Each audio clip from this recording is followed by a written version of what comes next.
America की modern civilisation से पहले की कहानी को दिखाया गया है। दरअसल अमेरिका में पहले माया सभ्यता थी और ये छोटे छोटे कबीले थे जो आपस में लड़ते रहते थे। और उसके बाद यहाँ पर यूरोपियन इन्वेडर्स आए जिन्होंने इनको पूरी तरह से अपने कब्जे में ले लिया। और ये कहानी उसी माया सभ्यता को रिप्रेजेंट करती है। तो मूवी शुरू होती है और हमें एक कबीले को दिखाया जाता है जो जंगल में शिकार कर रहा होता है। और दरअसल ये कबीले आज भी पुराने रीति रिवाजों और पुराने तौर तरीकों से चलते हैं। इन्होंने जंगल में हर जगह पर फंदे लगाए होते हैं जिसकी जानकारी सिर्फ इनके ही कबीले के लोगों को होती है कि इनका फंदा कहाँ कहाँ पर लगा है। तभी उस सुअर का जिसका ये शिकार कर रहे होते हैं उसका पैर उसी फंदे की रस्सी से टकरा जाता है। और जैसे ही उसका पैर रस्सी से टकराता है सामने से एक बहुत ही बड़ा लकड़ी का टुकड़ा आता है जिसमें नुकीली नुकीली लकड़ियाँ लगी होती हैं और सुअर के शरीर में धंस जाती हैं। अब सुअर की मौत हो जाती है जिससे ये सब बहुत खुश हो जाते हैं। एक्चुअली ये कबीला बहुत ही मस्ती करने वाला होता है और सब के सब वहाँ बैठकर हंसी मजाक करते हुए उस शिकार को काटना शुरू करते हैं। अब सबको एक एक टुकड़ा खाने के लिए दिया जाता है। जैसे किसी को दिल दिया जाता है, किसी को कान देते हैं, किसी को नाक देते हैं। उनमें से एक इंसान ऐसा होता है जिसकी संतान नहीं हो रही होती और सब उससे बहुत मजाक करते हैं। और जब उसकी बारी आती है तो वो उसे सुअर के टेस्टिस निकाल कर देते हैं और कहते हैं कि इसे खाने से संतान हो जाती है। वो आदमी कहता है कि तुम झूठ बोल रहे हो। वो कहता है मैं झूठ नहीं बोल रहा, मेरे पिता ने इसे 10 बार खाया था।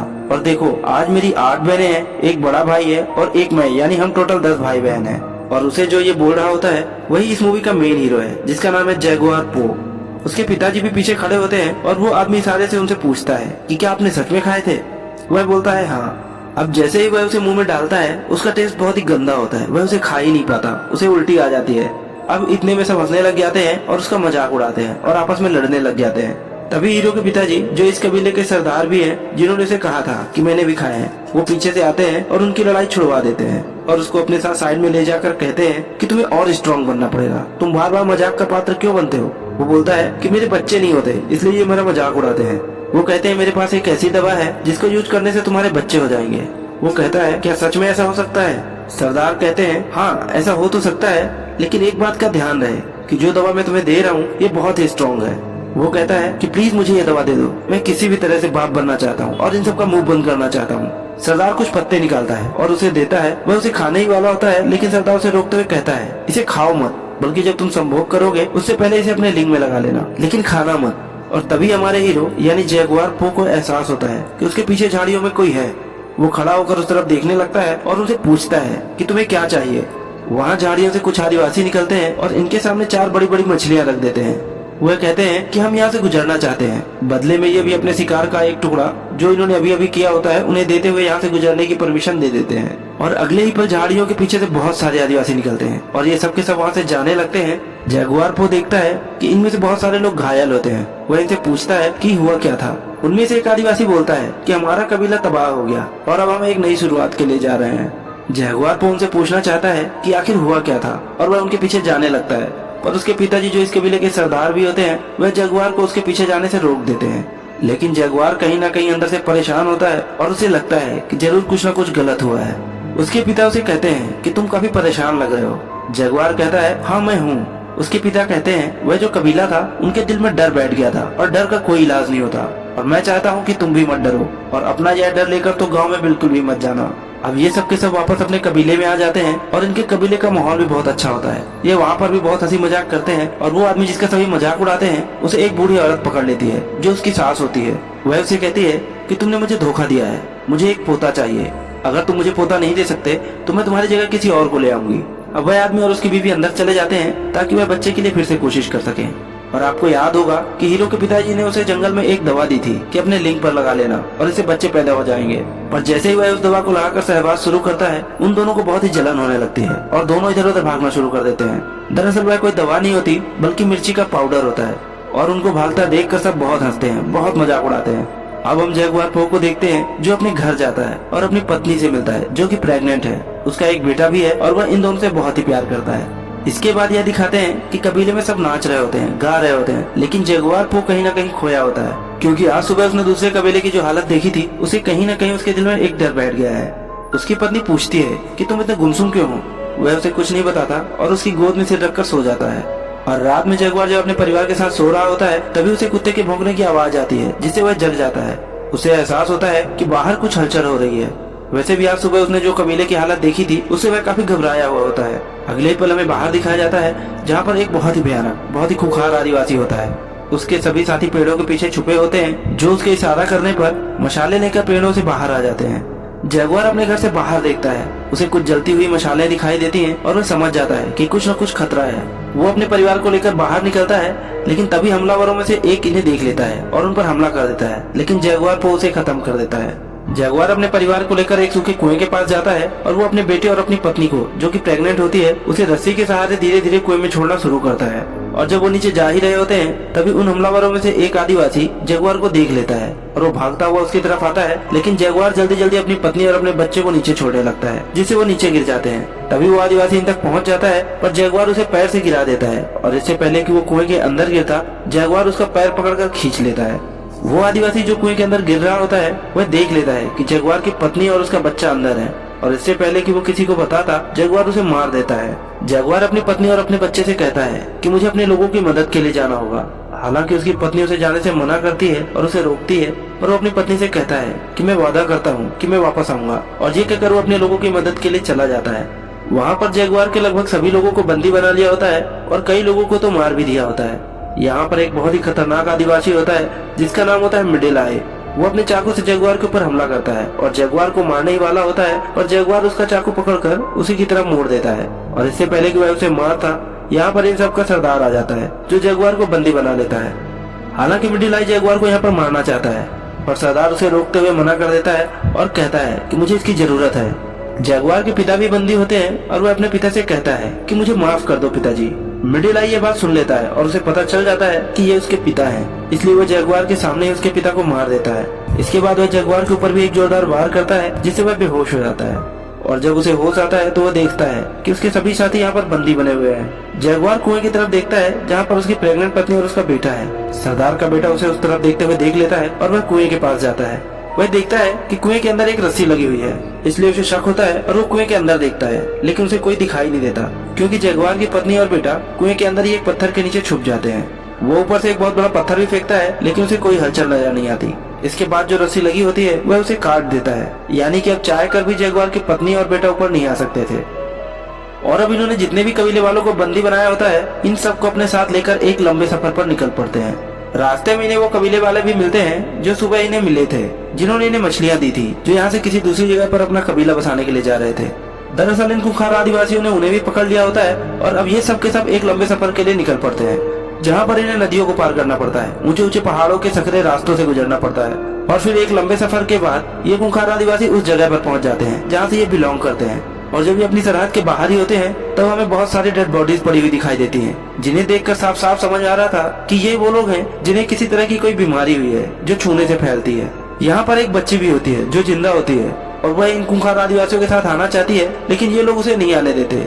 और वो इन खूंखार आदिवासियों को, जो इसी जगह से बिलोंग करते हैं, उन्हें कहती है कि बहुत जल्द पवित्र समय आने वाला है, जब दिन में अंधेरा हो जाएगा और एक आदमी तुम्हें यहाँ से बाहर ले जाएगा, और तुम्हारे इस पूरे साम्राज्य का हमेशा के लिए अंत हो जाएगा।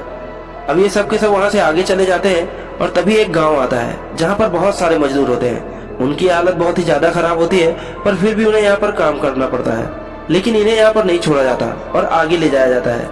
अब कबीले का सरदार, जो इन सबको यहाँ बंदी बनाकर लाया है, उसके पास एक आदमी आता है। वो पूछता है कि कितने आदमी हैं। वो कहता है कि मेरा बेटा बताएगा, लेकिन इस बार पैसे अच्छे चाहिए। यानी कि ये लोग इन्हें यहाँ पर पकड़कर इसलिए लाए हैं ताकि इन्हें बेच सके। यहाँ पर इंसानों को बेचा जाता है और इनके साथ जो बंदी औरतें होती हैं, उनकी बोली लगाई जाती है और उन्हें बेच दिया जाता है, और बचे हुए आदमियों को यहाँ से आगे ले जाया जाता है, जहाँ पर बहुत भीड़ होती है। यह एक तरह का मंदिर होता है जहाँ पर इंसानों की बलि दी जा रही होती है, और अब जगुआर को उसकी बलि देने के लिए यहाँ पर ले जाया जाता है। दरअसल ये लोग ईश्वर को खुश करने की बात कर रहे होते हैं, और इससे पहले कि वो जगुआर को मारते, सूर्य ग्रहण हो जाता है और चारों तरफ अंधेरा छा जाता है, जिससे यहाँ पर मौजूद सभी लोग घबरा जाते हैं और सब रुक कर प्रार्थना करने लगते हैं। फिर थोड़ी देर बाद जब सूर्य ग्रहण छट जाता है, तो इनकी बलि नहीं दी जाती और इन सबको एक दूसरी जगह ले जाया जाता है, जहाँ पर एक लंबा सा ग्राउंड होता है, और उसके दूसरी तरफ होता है मक्के का खेत, जिनके पीछे होता है इनका जंगल। और अब इन सबसे बोला जाता है कि तुम भागो और अपने जंगल चले जाओ। यहाँ पर वो सरदार, जो इन सबको बंदी बनाकर लाया होता है, उसका एक बेटा भी होता है। उसका बेटा मक्के की झाड़ियों के पास चला जाता है ताकि कोई बच के न भाग सके, और अब इन्हें एक एक करके भगाया जाता है, और पीछे से ये लोग इनके ऊपर भाले और अलग अलग हथियार फेंकते हैं ताकि इन्हें मार सकें। इनके कई साथी मारे भी जाते हैं, और अब जगुआर और उसका एक साथी भागते हैं, ये थोड़ा दिमाग लगाते हैं और जिग जैग पैटर्न में भागते हैं ताकि उनके वार से बच सकें। लेकिन जगुआर के साथी को तीर लग जाता है और वो मारा जाता है।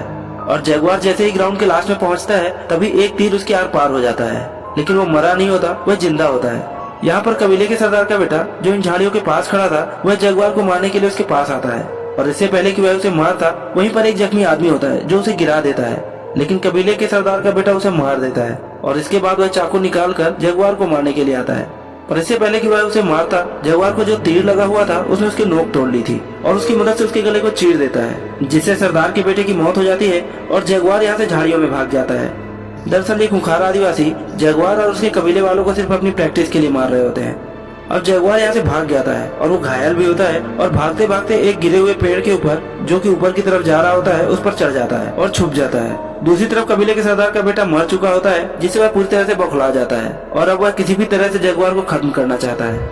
इसलिए वो अपने साथियों के साथ जगुआर का पीछा करना शुरू कर देता है। ये सब के सब उस पेड़ के नीचे से गुजरते हैं जिसके ऊपर जगुआर होता है, लेकिन ये उसे देख नहीं पाते। और कुछ दूर जाने के बाद कबीले का सरदार अपने एक आदमी के कंधे पर खून देखता है जो कि उसका नहीं होता। वह समझ जाता है कि यह जगुआर का ही खून होगा जो कि किसी पेड़ के ऊपर है। इसलिए अब सबके सब वापस जगुआर को ढूंढने के लिए आते हैं। वहीं जिस पेड़ पर जगुआर होता है वो देखता है कि वहाँ पर एक जगुआर यानी जानवर का बच्चा होता है और तभी उसकी माँ भी वहाँ पर आ जाती है और जगुआर पर हमला कर देती है। जगुआर को अब भागना शुरू करता है और जिस तरफ वो कबीले वाले गए होते हैं उन्हीं की तरफ वह भागने लगता है। जगुआर अपनी पूरी तेजी से भाग रहा होता है और उसके पीछे एक खूंखार जानवर होता है, लेकिन इससे पहले कि वो जानवर जगुआर पो को पकड़ता, उसके और उस जानवर के बीच में एक कबीले वाला आदमी जो कि जगुआर को मारना चाहता है वो आ जाता है और वो जानवर उसे मार देता है।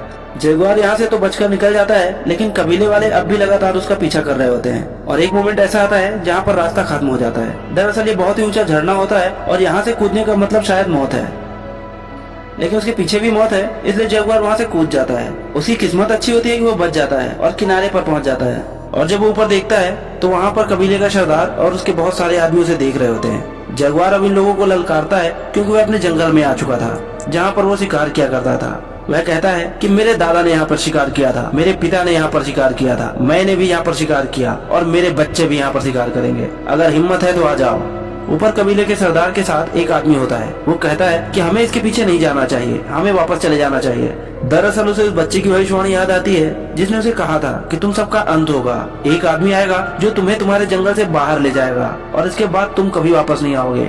सरदार उसे चाकू मार देता है, यानी कि वह अपने आदमी को ही मार देता है। और इसके बाद ये खूंखार आदिवासी एक एक करके वहाँ से कूदते हैं। इसकी वजह से इनके एक आदमी की मौत भी हो जाती है, पर बाकी बचकर किनारे पर आ जाते हैं और जगुआर के पीछे जाते हैं। जगुआर वो आगे भाग रहा होता है और तभी अचानक एक दलदल में गिर जाता है। वह किसी तरह से अपने आप को उस दलदल से निकालता है और उसके पूरे शरीर पर कीचड़ लग चुका होता है। तभी उसका दिमाग घूमता है और वह भागते हुए एक जगह पर रुक जाता है और वह अपने आप से कहता है, मैं हूँ जगुआर पो और ये जंगल मेरा है और मुझे यहाँ से कोई नहीं भगा सकता, मैं किसी से नहीं डरता। और इसके बाद वह उन आदिवासियों से डर के भागता नहीं है, बल्कि उन आदिवासियों को जो इसके पीछे आ रहे होते हैं अलग अलग तरीके इस्तेमाल कर एक एक करके सबको मारना शुरू करता है। सबसे पहले वह उनके ऊपर मधुमक्खियां छोड़ता है और इसके बाद वह मेढक के जहर से एक आदमी को मार देता है। और तभी उसके सामने वो आदमी आ जाता है जिसने इसके पिताजी को मारा था, यानी कि मिडिल आई।